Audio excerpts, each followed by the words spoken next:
তৃণমূল স্তরের নেতা যারা, তারা যদি নিজে মনে করেন তার বিধানসভা কেন্দ্রে বা সংশ্লিষ্ট বিধানসভা কেন্দ্রে তিনি প্রার্থী হলে ভালো লড়াই হবে, জয়লাভের সম্ভাবনা রয়েছে, তাহলে তার ডিটেল বায়োডেটা জমা করতে বলা হয়েছে ড্রপ বক্সে।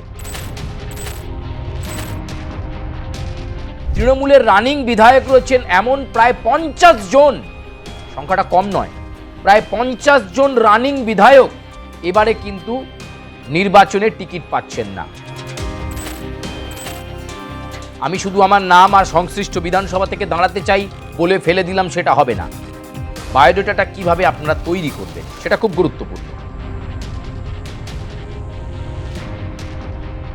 কে বলতে পারে, হয়তো আপনিও হয়ে যেতে পারেন এবারের বিধানসভা নির্বাচনে 2026-এ আপনার বিধানসভা কেন্দ্রেই তৃণমূল কংগ্রেসের প্রার্থী। অত্যন্ত নিচু তলার কর্মী, আপনার মনে বাসনা রয়েছে প্রার্থী হওয়ার, অথচ জেলা নেতৃত্বের কাছে বললে সেটা কাজ হবে না। আপনি সরাসরি তৃণমূল ভবনে এসে আপনার বায়োডেটা ড্রপ বক্সে জমা দিয়ে যেতে পারেন। নমস্কার, আমি সুচারু আপনাদেরকে স্বাগত জানাই আজকের প্রতিবেদনে। আর আজকের প্রতিবেদনে আমরা অবশ্যই আবার একটা রাজনৈতিক প্রতিবেদনে চোখ রাখবো, এবং আজকের এই প্রতিবেদন একেবারেই নির্বাচন কেন্দ্রিক, কারণ বিধানসভা ভোটের নির্ঘণ্ট ঘোষণা হলো বলে দোল উৎসব মিটলেই একদম দোলের কয়েকদিন পরেই কিন্তু নির্বাচন কমিশন রাজ্যে পশ্চিমবঙ্গ বিধানসভা নির্বাচনী নির্ঘণ্ট ঘোষণা করে দিতে পারে। এমন একটা প্রেক্ষাপটে আজকে আপনাদেরকে যে খবর দেব, শাসক দল তৃণমূল কংগ্রেসের খবর দেব।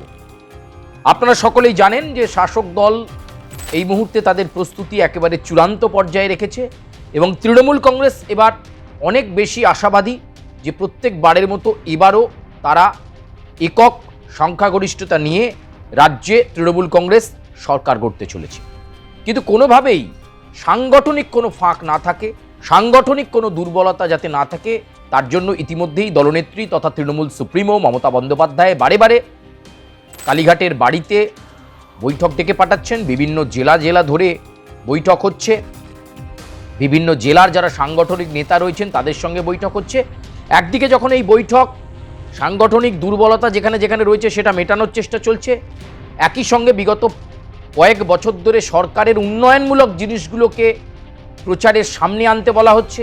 আবার নতুন যে ঘোষণা তৃণমূল সুপ্রিমো মমতা বন্দ্যোপাধ্যায় দিয়েছেন, যুব সাথী বা এই যে লক্ষ্মীর ভাণ্ডারে যে বরাদ্দ ছিল সেই বরাদ্দ যে বাড়িয়ে দেওয়া হয়েছে, এই বিষয়গুলোকেও প্রচারে হাতিয়ার করতে বলা হচ্ছে। একদিকে যখন তৃণমূল কংগ্রেস সাংগঠনিকভাবে এই প্রস্তুতি নিচ্ছে, তখন নির্বাচনী কেন্দ্রগুলোতে, বিধানসভা কেন্দ্রগুলোতে কাকে কোথায় প্রার্থী করলে রাজনৈতিকভাবে ফায়দা তুলতে পারবে তৃণমূল কংগ্রেস, সেইটা তারা বোঝার চেষ্টা করছেন। পাতি বাংলায় জল মাপার চেষ্টা করছে তৃণমূল কংগ্রেস।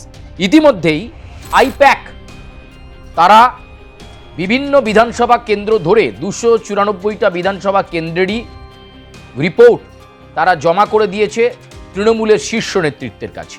অভিষেক বন্দ্যোপাধ্যায়, মমতা বন্দ্যোপাধ্যায়ের কাছে পৌঁছে গেছে কোন কোন বিধানসভায় কি কি পরিস্থিতি রয়েছে, কোন কোন বিধানসভায় কে কে দাবিদার রয়েছে। আমরা আগেই আপনাদেরকে একটা বিশেষ প্রতিবেদনে জানিয়েছিলাম যে তৃণমূলের রানিং বিধায়ক রয়েছেন এমন প্রায় 50 জন, সংখ্যাটা কম নয়, প্রায় 50 জন রানিং বিধায়ক এবারে কিন্তু নির্বাচনের টিকিট পাচ্ছেন না। কারোর বিরুদ্ধে দুর্নীতির অভিযোগ রয়েছে, কেউ জেলে গেছেন, জামিনে মুক্ত হয়েছেন, বা কেউ অন্য কোনো কারণে দল তাকে মনে করছে না যে এবারে বিধানসভা নির্বাচনে তাকে টিকিট দেবে। আইপ্যাক সেই রেকমেন্ডেশন সমস্ত কিছু মিলিয়ে পুঙ্খানুপুঙ্খ তথ্য বিশ্লেষণ করে ইতিমধ্যেই জমা করে দিয়েছে, কারণ প্রার্থী তালিকা প্রস্তুত করতে হবে। দলনেত্রী মমতা বন্দ্যোপাধ্যায় সেই প্রার্থী তালিকা প্রস্তুত করবেন অভিষেক বন্দ্যোপাধ্যায়কে সঙ্গে নিয়ে। এরই মাঝে এখনও একটা সেই ওপেন সেশন খুলে রাখলো তৃণমূল কংগ্রেস চিরাচরিতভাবে। সেই যখন থেকে তৃণমূল কংগ্রেস গঠন হয়েছে এভাবেও কিন্তু অতীতে প্রার্থী বাছাই করা হয়েছে।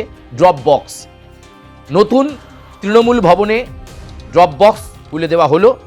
তৃণমূল কংগ্রেসের যারা প্রার্থী হতে চাইছেন, সাধারণ কর্মী থেকে শুরু করে তৃণমূল স্তরের নেতা যারা, তারা যদি নিজে মনে করেন তার বিধানসভা কেন্দ্রে বা সংশ্লিষ্ট বিধানসভা কেন্দ্রে তিনি প্রার্থী হলে ভালো লড়াই হবে, জয়লাভের সম্ভাবনা রয়েছে, তাহলে তার ডিটেল বায়োডেটা জমা করতে বলা হয়েছে ড্রপ বক্সে।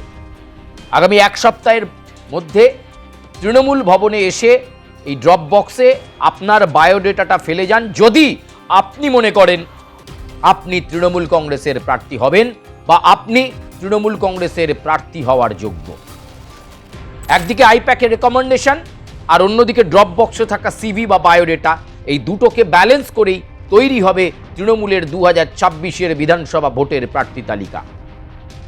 ফলে এই ড্রপ বক্সটাকে এখনো সমান গুরুত্ব দিতে চাইছে তৃণমূল, যে কারণে ইতিমধ্যেই তৃণমূল ভবনে অফিসিয়াল টাইমের মধ্যেই, অর্থাৎ সকাল 10টা থেকে বিকেল 5টার মধ্যে আপনার বায়োডেটা বা আপনার সিভি জমা করে যান, এই নির্দেশ দেওয়া হচ্ছে। এবং ইতিমধ্যেই সর্বস্তরে এই নির্দেশকে ছড়িয়ে দিতে বলা হয়েছে যে এই ড্রপ বক্সে যারা প্রার্থী হতে চান তারা তাদের বায়োডেটা জমা দেবেন। এবার বিষয় হচ্ছে, আমি শুধু আমার নাম আর সংশ্লিষ্ট বিধানসভা থেকে দাঁড়াতে চাই বলে ফেলে দিলাম, সেটা হবে না। বায়োডেটাটা কিভাবে আপনারা তৈরি করবেন সেটা খুব গুরুত্বপূর্ণ। এক, আপনি কতদিন ধরে তৃণমূল কংগ্রেস করছেন, আপনি জেলা, ব্লক স্তর বা গ্রামীণের কোনো দায়িত্বে আছেন কিনা, থাকলে কোন সংগঠনের দায়িত্বে রয়েছেন, কি পদে রয়েছেন, কতদিন ধরে সেই দায়িত্ব সামলাচ্ছেন, আপনার পরিবারের কেউ তৃণমূলের সদস্য আছে কিনা, আপনি কতদিন ধরে অ্যাক্টিভ তৃণমূল ওয়ার্কার, এই বিষয়গুলো আপনার বায়োডেটাতে সাল তামামি দিয়ে উল্লেখ করতে হবে।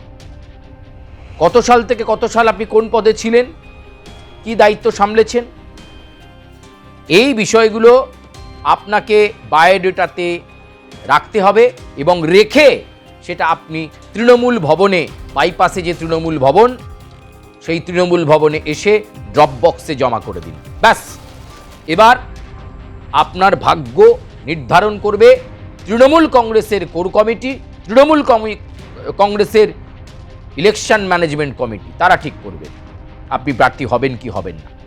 কিন্তু আবার বলছি, একদিকে আইপ্যাকের রেকমেন্ডেশন আর অন্যদিকে এই ড্রপ বক্সে যারা সিভি জমা দেবেন, বায়োডেটা জমা দেবেন, সেই দুটোকে ব্যালেন্স করবে তৃণমূল এবং ব্যালেন্স করে সব দিক বিবেচনা করে তৃণমূল কংগ্রেস তাদের প্রার্থীর তালিকা ঘোষণা করবে। কারণ তৃণমূল কংগ্রেস এবার মনে করছে যে এই এসআইআর আবহে নির্বাচন হলে তারা একাই 200-র ওপর আসন পাবে, এই আত্মবিশ্বাস তৃণমূলের সাংগঠনিক রিপোর্টেও জমা পড়েছে বলে মনে করা হচ্ছে। তবে আত্মবিশ্বাসটাকে আত্মতুষ্টির পর্যায়ে নিয়ে যেতে নারাজ তৃণমূল, তাই একেবারে তৃণমূল স্তরে গ্রাসরুট লেভেলে মানুষের মন বোঝার জন্য, হয়তো গ্রাসরুট লেভেলে এমন অনেক নেতা আছেন যারা জেলা নেতাদের চোখে নেই, এমন অনেক ভালো কর্মী আছেন যারা হয়তো জেলা নেতাদের রাজ্য নেতৃত্বের নজরে নেই, হয়তো তাকে সেখানে প্রার্থী করা হলে ভালো ফলাফল হতে পারে। তাই এই ওপেন সেশনটা করা হলো, তৃণমূল ভবনে ড্রপ বক্স রাখা হলো, যে ড্রপ বক্সে এসে আপনি আপনার বায়োডেটাটা ফেলতে পারেন আর হয়ে যেতে পারেন তৃণমূল কংগ্রেসের প্রার্থী। আর যদি নির্বাচনে জয়লাভ করেন তাহলে তো বিধানসভার সদস্য হলেন আপনি। ফলে এখন অনেকেই চেষ্টা করবেন, কিন্তু যেভাবে বললাম সেইভাবেই বায়োডেটা এবং সিভি আপনাকে তৈরি করতে হবে। আপনার রাজনৈতিক কেরিয়ার আপনি কতদিন ধরে শুরু করেছেন, কোন কোন গুরুত্বপূর্ণ পদ সামলেছেন, মাদার তৃণমূল কংগ্রেসের দায়িত্ব সামলেছেন নাকি শ্রমিক সংগঠন নাকি যুব সংগঠন, যে দায়িত্বে যে পদে আপনি সামলাচ্ছেন, কতদিন ধরে সামলাচ্ছেন, এই সমস্ত কিছু আপনার বায়োডেটাতে উল্লেখ থাকতে হবে। আপনার ছবি এবং তৃণমূল কংগ্রেসের অ্যাক্টিভ ওয়ার্কার হিসাবে আপনি কি কি কাজ করতে পেরেছেন, যে দৃষ্টান্তমূলক কাজগুলো সাংগঠনিকভাবে ছাপ ফেলেছে, সেগুলোও আপনি বায়োডেটাতে উল্লেখ করবেন। কে বলতে পারে, হয়তো আপনিও হয়ে যেতে পারেন এবারের বিধানসভা নির্বাচনে 2026-এ আপনার বিধানসভা কেন্দ্রেই তৃণমূল কংগ্রেসের প্রার্থী। এই কায়দা তৃণমূলের নতুন নয়, সেই জবে থেকে পার্টি প্রতিষ্ঠা হয়েছে তখন থেকে কিন্তু তৃণমূল এভাবে এই প্রথা চালিয়ে এসেছে। বরং আইপ্যাক অনেক পরবর্তীকালে এসেছে। ফলে আইপ্যাকের রেকমেন্ডেশনকে যেমন গুরুত্ব দিচ্ছে তৃণমূল, একই সঙ্গে এই ড্রপ বক্সের বায়োডেটা সেটাকেও সমান গুরুত্ব দিয়ে বিবেচনা করা হবে এবং তারপরই তৃণমূল কংগ্রেস সুপ্রিমো মমতা বন্দ্যোপাধ্যায় তৈরি করবেন প্রার্থী তালিকা এবং তৃণমূল কংগ্রেস তারপর ধীরে ধীরে বিধানসভা কেন্দ্রিক প্রার্থী তালিকা ঘোষণা করবে। প্রিয় দর্শক বন্ধু, যত নির্বাচনে গিয়ে আসছে ততই নির্বাচনী উত্তাপ বাড়ছে। আর এমন একটা প্রেক্ষাপটে দাঁড়িয়ে আজকে আপনাদের কাছে বলে গেলাম তৃণমূল কংগ্রেসের প্রার্থী তালিকার জন্য প্রস্তুতি, এবং আপনি প্রার্থী হতে চাইলে, আপনি ভাবছেন আপনি তৃণমূলের অত্যন্ত নিচু তলার কর্মী, আপনার মনে বাসনা রয়েছে প্রার্থী হওয়ার, অথচ জেলা নেতৃত্বের কাছে বললে সেটা কাজ হবে না, আপনি সরাসরি তৃণমূল ভবনে এসে আপনার বায়োডেটা ড্রপ বক্সে জমা দিয়ে যেতে পারেন। আজকের এই প্রতিবেদন কেমন লাগলো আপনারা মন্তব্য করবেন, লাইক করবেন, সাবস্ক্রাইব করবেন এবং অবশ্যই বেল আইকনে প্রেস করবেন। আর অবশ্যই আমাদের প্ল্যাটফর্ম যেমনভাবে দেখছেন দেখতে থাকবেন। আমরাও চেষ্টা করব রাজনীতির আপডেটেড খবর আপনাদের সামনে তুলে ধরার জন্য। ধন্যবাদ।